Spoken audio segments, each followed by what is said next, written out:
एक छोटे कस्बे के किनारे एक बहुत पुरानी और बंद दरगाह थी। लोग कहते थे सालों पहले यहाँ एक लड़की गायब हुई थी।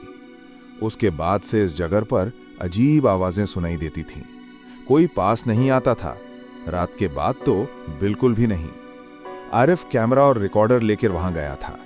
उसे पैरानॉर्मल इन्वेस्टिगेशन करना पसंद था, मगर इस बार उसके अंदर एक अजीब डर छुपा हुआ था जिसे वो खुद महसूस कर रहा था। रात के 12 बजे के बाद वो उस दरगाह में दाखिल हुआ। अंदर पुरानी मिट्टी, टूटी जमीन और हवा में नमकीन सी नमी की गंध थी। एक कोने में जंग लगा हुआ लोहे का दरवाजा था। ऐसा लग रहा था जैसे ये दरवाजा कभी खुलना ही नहीं चाहिए था। आरिफ रिकॉर्डर ऑन करके धीरे धीरे पास गया।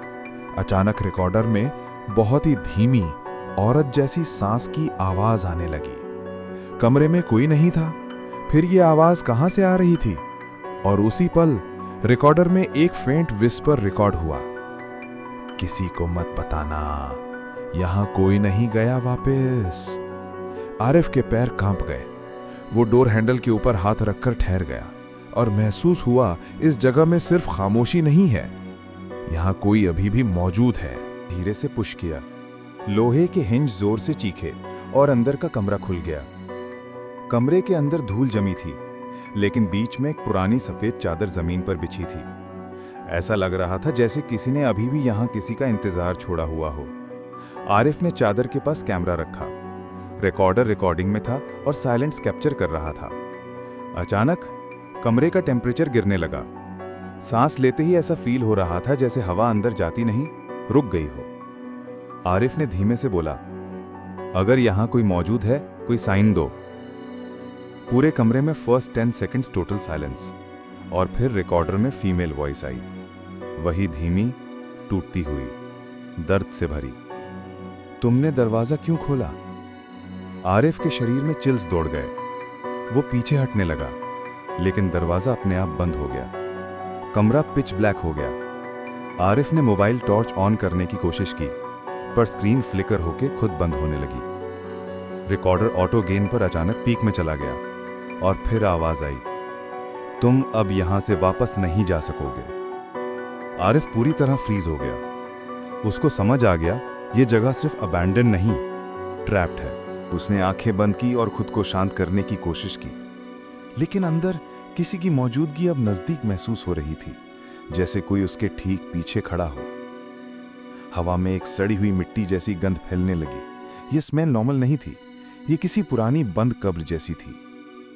अचानक रिकॉर्डर में फुटस्टेप्स रिकॉर्ड होने लगे, पर कमरे में आरिफ के अलावा कोई नहीं था। और फिर वही फीमेल वॉइस, बहुत पास, उसके कान के बिल्कुल पास, मैं अभी भी यहां ही हूं। आरिफ ने डर के मारे पीछे मुड़कर देखा, पर कुछ नहीं, सिर्फ काली हवा। उसने दरवाजा खोलने की कोशिश की, पर दरवाजा हिल ही नहीं रहा था, जैसे किसी ने अंदर से पकड़कर रोक लिया हो। रिकॉर्डर में आवाज एकदम क्लियर आई, तुमने जिस आवाज को खोजने आए हो वो आवाज मर चुकी है, लेकिन उसकी दर्द अभी भी जिंदा है। आरिफ की आंखों में पानी आ गया। वो समझ गया वो अब सिर्फ साउंड इन्वेस्टिगेट नहीं कर रहा, वो किसी की अधूरी मौत के बीच फंस चुका है। मिट्टी हटानी शुरू की। लाल चुन्नी धीरे धीरे पूरी तरह बाहर आने लगी। चुन्नी पर पुरानी सूखी मिट्टी थी और उस पर फेडेड काले धागे के निशान थे, जैसे किसी ने इसे कभी जलाकर मिटाया हो। रिकॉर्डर में फिर आवाज आई, इस बार और ज्यादा करीब और ज्यादा दर्द में, उन्होंने मेरी आवाज बंद कर दी थी। आरिफ का दिल डूब गया। उसने पूछा, किसने? कमरे में अचानक दीवार पर शैडो बनी, एक टॉल डार्क परछाई जो किसी इंसान जैसी नहीं थी।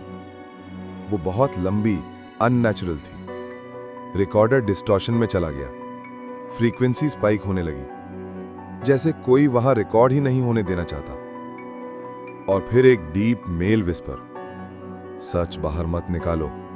आरिफ पीछे हट गया। अब कमरा दो एनर्जीज के बीच वॉर जोन जैसा फील होने लगा। एक आवाज चाहती है सच रिवील हो, दूसरी उसे रोक रही है। लाल चुन्नी फ्लोर पर फैल गई और उसी में से ब्रोकन ग्लास बैंगल गिरा, जैसे किसी लड़की की आखिरी निशानी हो। आरिफ के पूरे शरीर में डर इलेक्ट्रिसिटी की तरह दौड़ गया। ये अब सिर्फ हॉन्टिंग नहीं, ये दो फोर्सेस की लड़ाई थी और वो इसके बीच फंस चुका था। आरिफ ने कांपते हाथों से मिट्टी हटानी शुरू की। लाल चुन्नी धीरे धीरे पूरी तरह बाहर आने लगी। चुन्नी पर पुरानी सूखी मिट्टी थी और उस पर फेडेड काले धागे के निशान थे, जैसे किसी ने इसे कभी जलाकर मिटाया हो। रिकॉर्डर में फिर आवाज आई, इस बार और ज्यादा करीब और ज्यादा दर्द में। उन्होंने मेरी आवाज बंद कर दी थी। आरिफ का दिल डूब गया। उसने पूछा, किसने? कमरे में अचानक दीवार पर शैडो बनी, एक टॉल डार्क परछाई जो किसी इंसान जैसी नहीं थी। वो बहुत लंबी, अननेचुरल थी। रिकॉर्डर डिस्टॉर्शन में चला गया। फ्रीक्वेंसी स्पाइक होने लगी, जैसे कोई वहां रिकॉर्ड ही नहीं होने देना चाहता। और फिर एक डीप मेल विस्पर, सच बाहर मत निकालो। आरिफ पीछे हट गया। अब कमरा दो एनर्जीज के बीच वॉर जोन जैसा फील होने लगा। एक आवाज चाहती है सच रिवील हो, दूसरी उसे रोक रही है। लाल चुन्नी फ्लोर पर फैल गई और उसी में से ब्रोकन ग्लास बैंगल गिरा, जैसे किसी लड़की की आखिरी निशानी हो। आरिफ के पूरे शरीर में डर इलेक्ट्रिसिटी की तरह दौड़ गया। ये अब सिर्फ हॉन्टिंग नहीं, ये दो फोर्सेस की लड़ाई थी और वो इसके बीच फंस चुका था। आरिफ का गला सूख गया था। उसने रिकॉर्डर हाथ में उठा लिया, जैसे वो अब यही उसकी आखिरी शील्ड थी। कमरे में एक अजीब वाइब्रेशन होने लगी। दीवारें हल्की हल्की थरथरा रही थीं। ऐसा लग रहा था जैसे इस जगह की हवा भी अब स्टेबल नहीं। महिला की वॉइस फिर आई, मेरी आवाज को चुप करा दिया गया था। मेरी रूह यहां कैद है।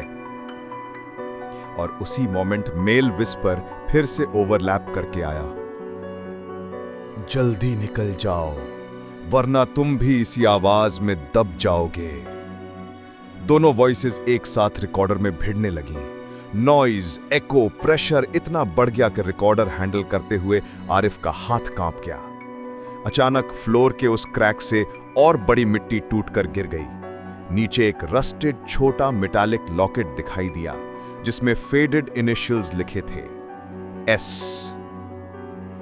आरिफ ने ट्रेम्बलिंग वॉइस में पूछा, इस एस का मतलब कौन थी वो?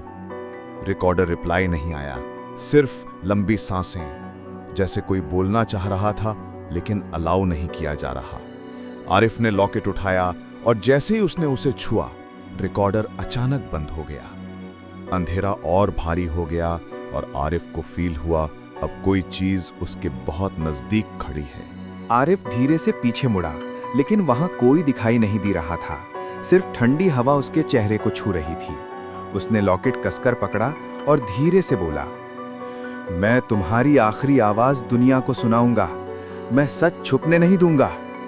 रिकॉर्डर अपने आप फिर ऑन हो गया और इस बार महिला की आवाज बिल्कुल साफ, बिल्कुल क्लियर, बिना डर के बोली, बस इतना ही चाहिए था, कोई मेरी आखिरी आवाज को बाहर ले जाए। और उसी पल मेल एंटिटी की आवाज गुस्से में बरसी, रुको। कमरा हिलने लगा, दीवारें क्रैक होने लगी, लेकिन अचानक बहुत तेज वाइट फ्लैश आया और सब कुछ खामोश हो गया। आरिफ ने आंखें खोली। वो दरगाह के बाहर जमीन पर पड़ा था। रात खत्म हो चुकी थी। रिकॉर्डर उसके हाथ में था और फाइल पर लिखा था, लास्ट वॉइस सेव्ड। आरिफ चुपचाप घर चला गया। उसने वो ऑडियो ऑनलाइन अपलोड कर दी। कुछ घंटों में वो वायरल हो गई। लेकिन कमेंट सेक्शन में लोगों ने लिखा, उस ऑडियो को सुनते वक्त रात में उनके पीछे भी सांस चलती हुई महसूस होती थी। दी एंड।